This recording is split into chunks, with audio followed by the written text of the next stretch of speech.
Story 1. I stayed at a job for too long simply because it was convenient, and I didn't want to deal with the hassle of finding a new one.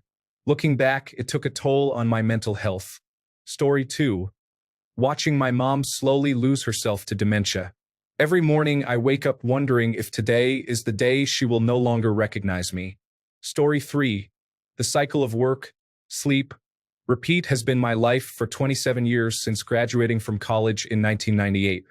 Due to stagnant wages from 2005 to 2018, I couldn't achieve the savings rate I needed for a secure retirement. However, I became a father twice and fell into debt. I've addressed much of that in my later years, but the value of time cannot be underestimated. Story 4. Unemployment and the stress of having no income and no prospects are challenging. I am approaching 10 months now, and it is both depressing and frankly embarrassing. Story 5. Fear for the future. Witnessing those in power cause harm and feeling powerless to stop it. Concern for others who are suffering and lacking the ability to help them. Story 6. I decided to go for a run 12 years ago. An intoxicated driver put me into an 11.5-day coma in the intensive care unit. I suffered a traumatic brain injury, a broken sternum, a skull injury, a shoulder injury, and more. I haven't been able to taste or smell anything in over 12 years. This incident disrupted the momentum of my life and caused additional stress and heartache. During my recovery, I discovered music composition therapy. I dedicated many years to writing music since then. If you're interested, the album 9FM by the artist 9FM is where that decision eventually led me. A silver lining, I guess. Story 7. Not receiving professional treatment for my obsessive-compulsive disorder is challenging. I realize it worsens when I think I can ignore it and continue living as if it doesn't affect me. Story 8. I feel stuck in a life I didn't choose, yet I have to keep living it. It's a quiet kind of exhaustion, not from doing too much, but from carrying emotions I can no longer define. I smile in public while falling apart in silence.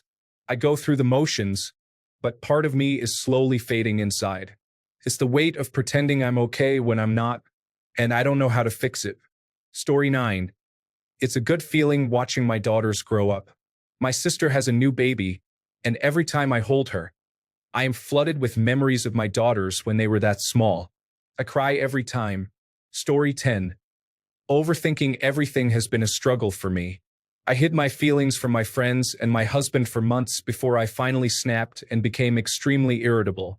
I can't seem to stop overthinking to the point where I feel panicky. My past experiences with previous jobs have made me particularly anxious about my current job. Story 11. An individual with a narcissistic personality is causing destruction, and no one appears to be able or willing to intervene. Story 12. Caring for my elderly mother, whose cognitive decline makes it impossible for her to live alone. Yet she remains the narcissistic, critical, and verbally abusive mother she has always been. Story 13. My ADHD medications help immensely, but I still struggle significantly at work, with chores at home, and with motivation to practice self-care. People don't realize that an inability to concentrate includes things you want to do, but you just can't. On top of the anxiety and guilt from falling behind on to-do lists, you experience sadness and depression because you're not doing things that bring you joy or help you de-stress. It's very exhausting. Story 14. My noisy, door slamming, foot stomping, furniture moving upstairs neighbors flush the toilet at 2 a.m.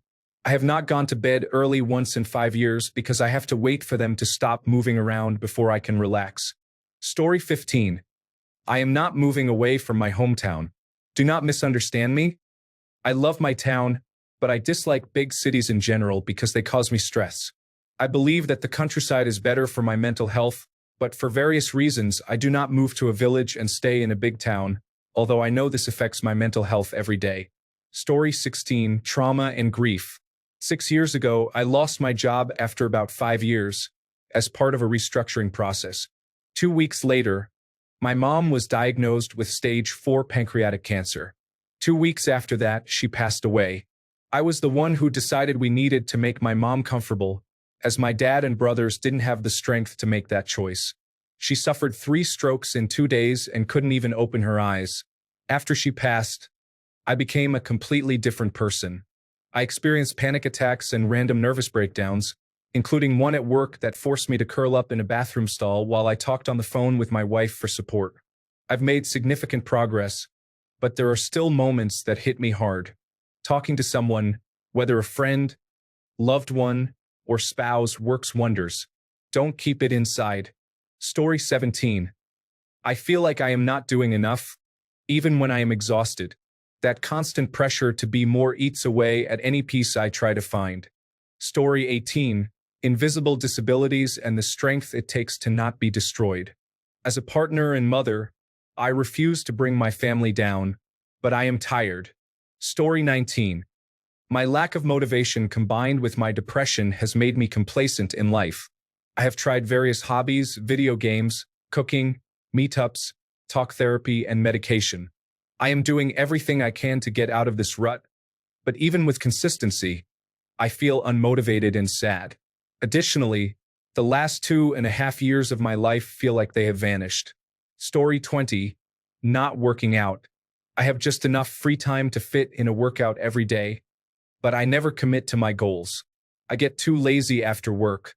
Story 21. The fact that I spent 8 years of my life in an abusive relationship.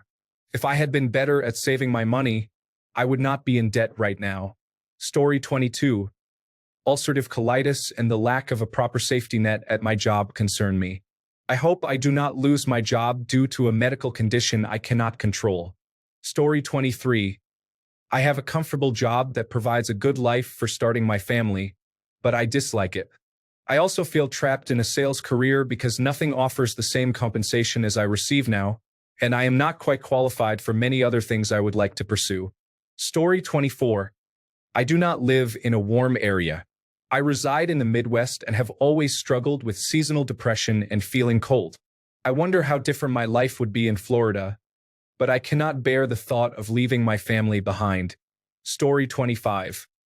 That constant feeling of not doing enough, even when I'm giving it my all, creeps in quietly and feels heavy. What about you? Story 26. The struggle to love myself is an uphill battle, and some days I don't want to keep trying. However, I try to remember that at the end of the day, it's just me. If I don't love that person, then what's the point? Story 27. The fact is that despite all my efforts, my life will never be anything more than mediocrity at best and a hellhole at worst. I will never have more than a mediocre job, earn just enough to get by, or drive a subpar car. I will never be with the woman I truly desire and will be forgotten by history in no time. My existence feels like a waste of space and oxygen. Story 28. Wars, injustice, corruption, and lies. Legal systems that fail often due to corruption. Story 29. Solitude. At some point in middle school, I emotionally separated myself from the people I loved and from people in general. Now, I am trying to move out of this mindset and making progress. Story 30. Chronic pain affects every aspect of my life and means that at 35, I still feel like I have done nothing with my life. Story 31. Current events are difficult to ignore. I am concerned that if I disregard them, I become part of the problem by not attempting to address it. I find myself arguing with individuals online who refuse to acknowledge data and facts and are filled with anger. However, if I do not engage with them, I feel complacent. Even watching the news and listening to the negativity is infuriating. It is taking a toll. I am exhausted. Story 32. What was destroying me every day was the last month or two of my father's life. He had liver failure, and depending on the day, we could talk for hours when he was fully lucid. The next day, we would talk in a disturbing manner, saying things like, "I think I will just burn it. Just burn it." It felt like a game of who I would get from day to day. Story 33. I got a nose job and it looks horrible. I am also very aware that it does not feel like my nose. I do not have the money to fix it, and I do not want to resemble anyone else. I feel trapped and deformed. Story 34. I don't even know anymore. I thought I was starved for affection, and now I believe that, although that's true, affection won't heal whatever is wrong inside me. Story 35. No man I meet will be the same as my late husband. We can connect and have a great time, but it will always be different, and I find that difficult. Story 36. My family judges my every decision while watching my older brother live the life most people in their 30s dream of. These are significant blows to my confidence. We are only 18 months apart, but he is enjoying life while I am struggling. My mom says I am kinder than my brother, but he is the luckier of the two of us. That is just wonderful. Story 37. I receive no support at work. I am a salesperson. I am the one who looks the customer in the eye and promises a seamless experience. Then things go wrong along the line because of people who are not paying attention and do not care, including my manager, who just throws her hands up, rants, and points fingers, which helps nothing when I have a justifiably disappointed or angry customer. The customer cancels. I lose my commission and my professional credibility because I represent a troubled organization. Meanwhile, everyone else simply carries on, not paying attention and not caring. They are still getting paid. Yes, it's wearing me down. Story 38. Work. I like my job, and it is not a particularly bad company, but I have felt myself slowly degrade over the past 20 years of consistent work. I used to be fun, goofy, high energy, and always exploring. Now, I am too tired most of the time to do any of that. The daily stresses have eaten away at my upbeat attitude. I wouldn't say I am a downer, but compared to what I was before starting my career, I am a much more serious person, and I do not like it. I am concerned about what I will be in another 20 years. Story 39. I had a wonderful childhood and early adult life. My daughter will never know the experiences of that time. I have to remind myself that she won't experience loss in this context, just as I didn't perceive any loss compared to the fond memories of childhood my parents had. But it still saddens me. Story 40. I understand your struggles with executive dysfunction and health paperwork. As someone with attention deficit hyperactivity disorder, these are two of my biggest challenges as well. For managing executive dysfunction, here are some strategies that have helped me. Break tasks into small steps. Sometimes starting with one small action builds momentum. Use timers and the Pomodoro technique to work in short bursts with breaks. Consider body doubling, which means having someone present, even virtually, while you work. Identify your most productive hours and schedule important tasks then. For handling health paperwork, I found it helpful to set aside specific times each week to tackle it gradually. Use a filing system, either physical or digital, to keep everything organized. Ask for help from a friend or family member if possible. The book Atomic Habits offers great tips for building better routines step by step, which can help with both issues. Be compassionate with yourself. These challenges are significant when living with attention deficit hyperactivity disorder. You're not lazy or broken. You're managing difficult symptoms. I hope some of these suggestions assist you in finding strategies that work. I developed systems to manage my own attention deficit hyperactivity disorder, which enabled me to become an entrepreneur. Now, I help others with attention deficit hyperactivity disorder through my company Scattermind. Feel free to reach out if you ever want to discuss strategies further. Story 41. I lost my father at an early age, and it really puts a perspective on time in life. When something so profound happens, it helps cut through the distractions that most people fall into. I've wasted time and done a few foolish things in my life, but overall I've tried not to take my days for granted and avoid getting stuck in a rut of despair. However, this presidential administration is causing significant issues and negatively affecting my outlook. Every day there seems to be new chaos. Story 42. Having an eating disorder consumes my thoughts. All I want to do is lie in bed, but unfortunately, I have to be an adult and work full-time. Story 43. Health anxiety has worsened since I realized I am turning 40 in September, and my family genetics around that age concern me. Story 44. Working with difficult individuals is not a daily occurrence, but it certainly happens from Monday to Friday and occasionally on Saturday. Story 45.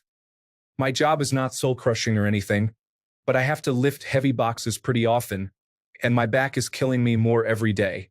The people I work with also contribute to the challenge. Their total lack of caring and common sense is astounding. Story 46. Having to take a shower raises my blood pressure and my heart rate skyrockets.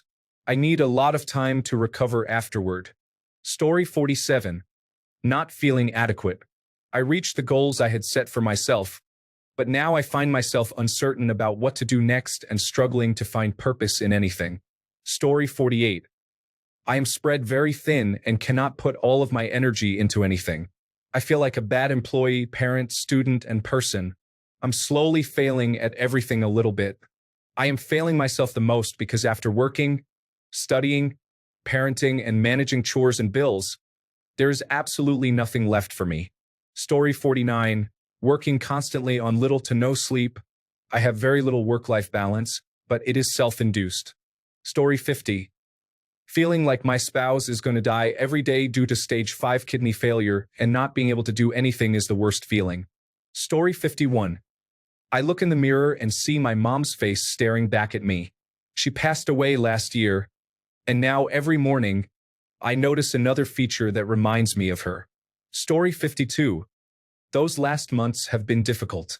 I was excluded from my father's death and funeral. My siblings don't like me, so I wasn't informed about it, and of course, I wasn't allowed to go to his house to collect my belongings that are still there.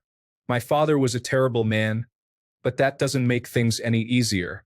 Story 53. My anxiety is a daily struggle. I wake up sweating and feeling nauseous every morning. Something has to change soon. Story 54. The lack of ambition. I work a full-time and part-time job and still feel broke. I cannot imagine going back to school to fail for the 4th time. My friend is going to school for a job he does not want for more money, and I know he is right. Why can't I bring myself to do the same? Story 55. Losing my sister and the time passing without her. Seeing her children grow older without her here to witness or support them. Story 56. An unchangeable, self-destructing mindset of refusing help from anyone, including my parents, stems from never receiving assistance as a child during difficult times. Now, when people offer me help, I often find it hard to accept unless I am in disastrous situations. Story 57. A breakup wasn't that bad. Over a year ago, I still wake up sometimes in a cold sweat, feeling absolutely stressed and dissociated throughout the day. I'm figuring my way back, but it shouldn't be this difficult. Story 58. My indecisiveness often prevents me from choosing what to do. I tend to make the same familiar choice, even if I do not particularly like it or know it is not good for me. Story 59. The vilification of transgender people concerns me.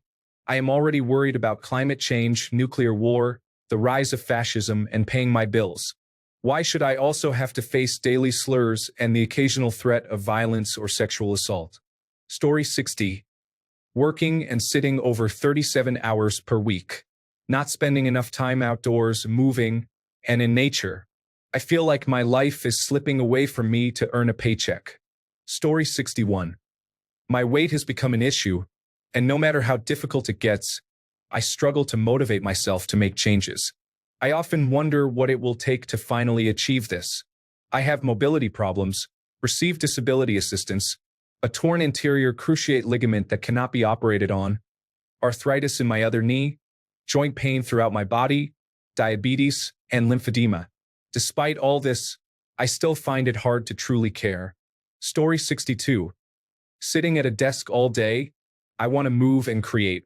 But like everyone else, I need the money. So here I sit. Story 63. A lack of discipline. I am still growing and figuring out what I want to do with my life, so it is not a tremendously impactful part of my life.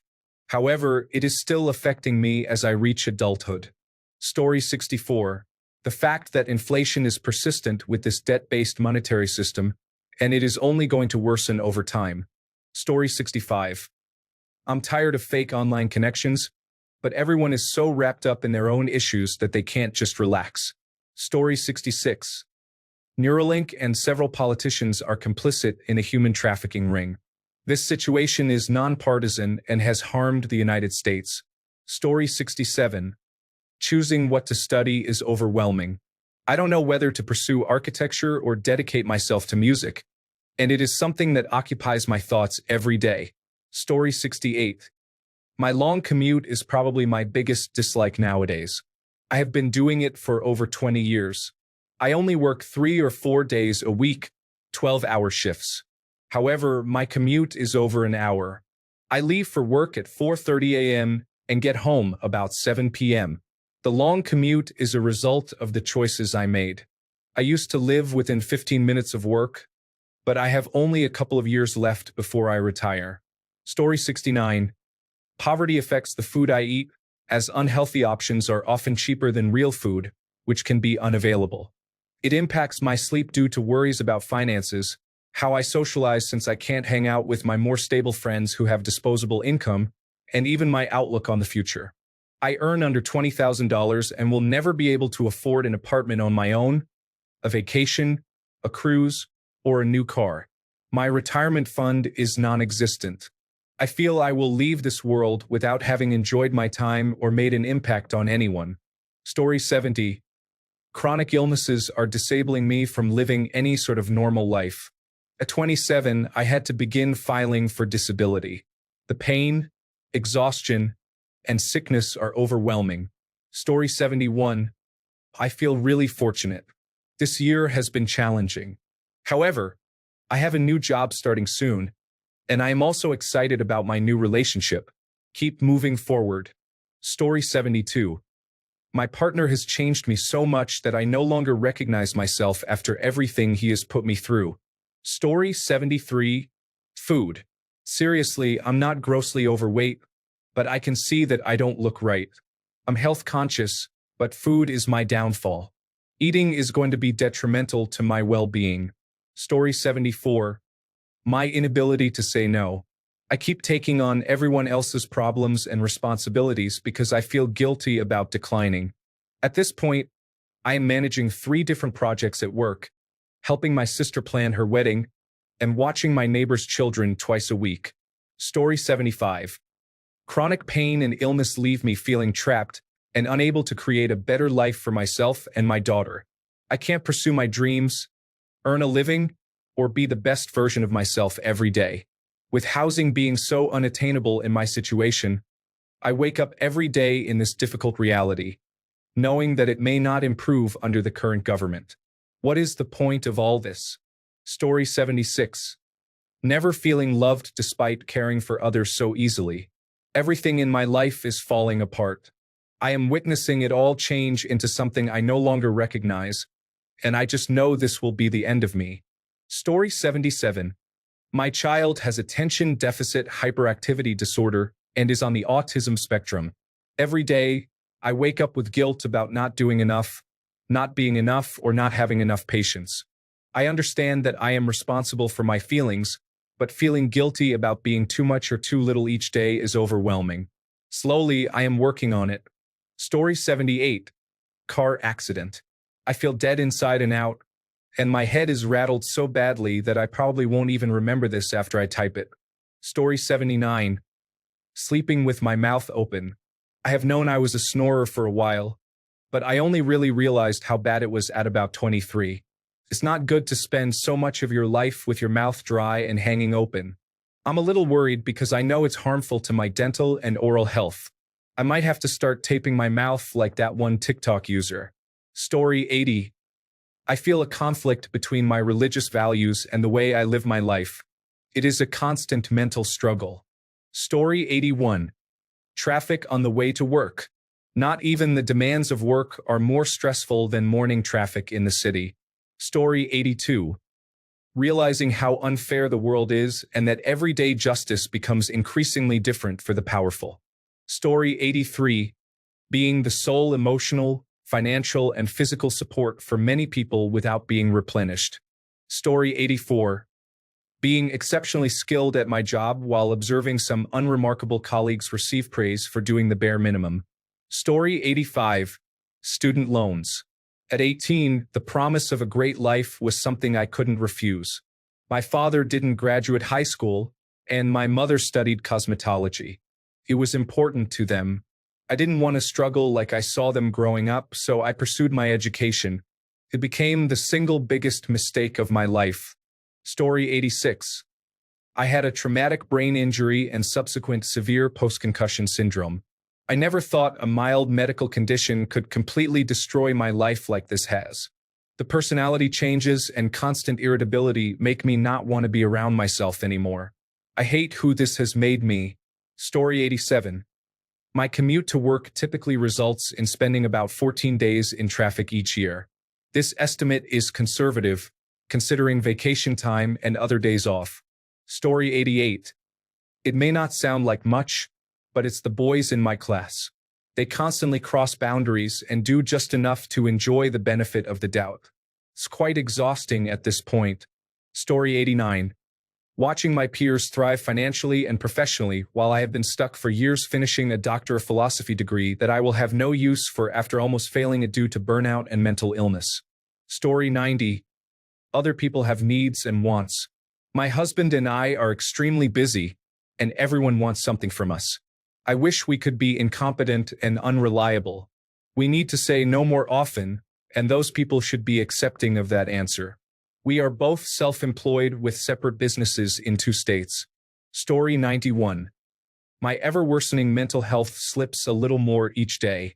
I often wonder how long I can manage before I break again. I am still recovering from my last breakdown over 5 years ago. Story 92. Our boss focuses on minor issues. If it's just me, when it's another employee, he is fine with anything. His eyes are always on me, waiting for me to make mistakes. Story 93. Take a Tylenol for your fever of 99.6 that started an hour ago before checking into the emergency room. Take a $5 home pregnancy test before coming to the emergency room for me to do it. Antihistamines are effective during pollen season. This pollen season occurs every year, yet you still haven't tried the same medication we recommend each year. You understand the point. Story 94. My own mind. Attention deficit hyperactivity disorder, complex post-traumatic stress disorder, depression, and anxiety. I am having a brain operation on May 13th. It is 3:31 a.m., and I cannot sleep. I have picked at my fingers until they hurt. How do I get out of my head? Story 95. Overthinking everything. I have countless scenarios for every aspect of my life, and usually the worst ones come true. Story 96. Living with a narcissist and repeatedly going over the same cycle never improves. I feel there is no escape. Story 97. Lupus. My general feeling when I compare myself to others my age and see big happy families can be overwhelming. It's challenging for me to shift my perspective and realize that although my daughter and I are a small family, we share a strong bond. I feel guilt that it didn't work out with her father, whom I still love very much. She doesn't have the picture-perfect family that most kids seem to enjoy. I would do anything to change the past and keep our family together. Story 98. The agony of searching for a new job applies to both those who have one and those who do not. 2 different scenarios create one massive heap of stress. Story 99. Trying to meet other people's expectations. Every day, I have to be my best to maintain the image I have created for them. Story 100. Lack of money and this bad feeling that has always been present but has worsened every time something traumatic happens. What this bad feeling actually is remains a mystery. It seems to encourage me to avoid as many things in life as possible. I refuse to live that way. It makes talking to strangers very awkward for me. It's as if the feeling originates from my eyes. When this feeling is particularly intense, I feel like I'm only my eyes. I know that sounds strange, but I've been expressing it since I was little. I also feel like people can see how intense this feeling is when they look into my eyes, so I avoid eye contact frequently. I know they can't actually tell, but it's hard to convince myself otherwise. This unsettling feeling I've noticed is either tolerable or unbearable based on how much money I have at any given moment. It never goes away, though. Another significant thought is that perhaps everything in this universe only exists in my mind. This includes everyone else's consciousness as well. So when I die, it will be the end for everyone. Regardless of whether your mind is genuinely self-aware and independent or a figment of my imagination, I believe that everything ceases to exist when I do. I could be all of existence right here, I just have to discover the secret of blinking my eyes, and then I'll gain the ability to change this reality and enhance all of us. I've been trying different blinking styles. Nothing has worked so far. When I die, I'll awaken to the actual reality where only my eyes exist, without a body. But everyone here will have perished when my brain ceases to function unless I can elevate us. So, I'm holding strong for you all. I need you to pray in multiple directions each day, in my name. All praise be to me. Now hurry up. Story 101. I am running out of time to do what I want when I want because of work, sleep, eating, cleaning, and daily responsibilities. I just want to paint. Story 102. Honestly, asthma is frustrating. I don't even have it badly, but knowing it can flare up ruins my day. I dislike going on walks or doing any exercise due to anxiety about experiencing asthma symptoms. Fortunately, I have a fast metabolism.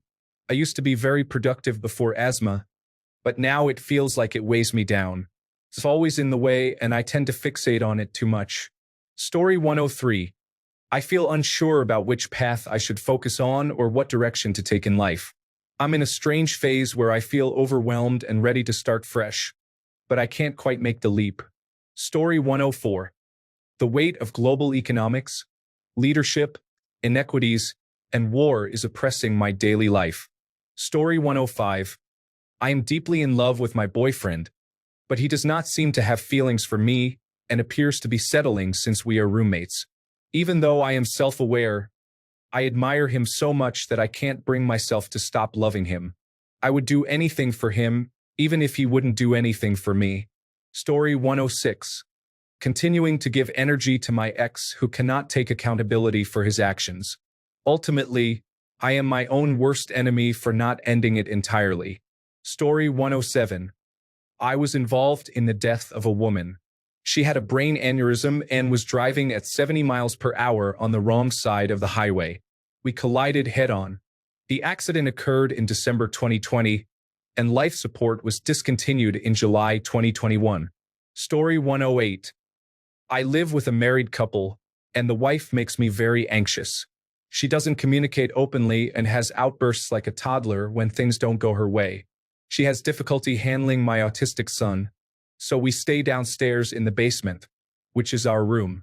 I would do anything to move out of this situation. Story 109. There are people who do not realize that their actions are wrong because their parents never cared enough to teach them basic respect. Story 110. Working a typical 9-to-5 job 5 days a week. I only have 2 days off, which go by quickly and are usually spent on chores and catching up on sleep. I still do not have enough money to enjoy life or eat well. I realize that most of my life has been spent making someone else rich, and I may never be able to retire. I will most likely be working until the day I die. This thought weighs heavily on me every day as I work for 8 to 10 hours. Story 111. My caffeine addiction varies. I can go weeks without it, but then I return to it and the cycle continues. Story 112. Comparing yourself to others can lead to feelings of inadequacy. Being inactive and not exercising regularly can negatively impact your health. Consuming unhealthy foods contributes to poor well-being. Frequent arguments with your parents or family can create a stressful environment. Story 113. My anxiety is overwhelming, especially when I pull into the parking lot. I feel like every move I make and every word I say is being observed. I jokingly told a friend to be quiet, and we laughed. Another employee overheard and said that it triggered her, leading to a visit to the office. After almost 24 years at this place, I have never had a problem. Story 114.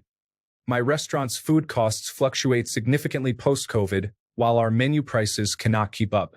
Beef that was $3.50 per pound is suddenly $7, then drops to $5, and then spikes again due to political tariffs changing overnight. Meanwhile, dining habits have shifted permanently. Everyone expects pre-COVID quality with delivery app convenience at 2019 prices.